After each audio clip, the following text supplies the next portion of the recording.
ఈరోజు లంచ్ కోసం మా స్పెషల్ పల్నాడు రెసిపీ అనమాట. టమాటా పచ్చెనపప్పు కర్రీ అయితే చేస్తున్నాను.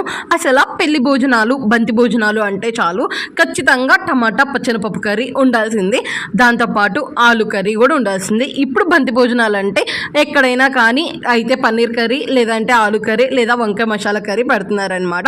అలా కాకుండా ఒకప్పుడు అయితే మంచిగా బంతి భోజనం అంటే పచ్చెనపప్పు, టమాటా వేసిన కర్రీ, ఆలు, సాంబార్, ఒక ఫ్రై, ఒక పప్పు, పచ్చడి, పులిహోర కంపల్సరీగా ఉండాల్సిందే మా ఆంధ్ర సైడ్ అయితే. ఇప్పుడు మీకు బంతి భోజనాలు అంటే మీరు ఎలా పెడతారు అనేది కామెంట్ చేసేసేయండి. మేమైతే కంపల్సరీగా స్వీట్, పులిహోర, ఈ కర్రీస్ అన్నీ ఉంటాయి అన్నమాట. ఇప్పుడు అన్నీ మారిపోయాయి అనుకోండి, ఒకప్పుడు అలా ఉండేవి.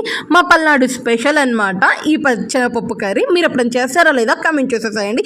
టమాటా పచ్చెనపప్పు కర్రీ, వంకాయ పచ్చెనపప్పు కర్రీ మీలో ఎంతమందికి ఇష్టం? ఈ రెండు కాంబినేషన్స్ ఎంతమంది చేస్తారో కూడా కామెంట్ చేయండి. అంతే, వెళ్ళేటప్పుడు సబ్స్క్రైబ్ చేసుకొని వెళ్ళొచ్చు కదా మరి. ఓకే, బాయ్, ఇస్తాను.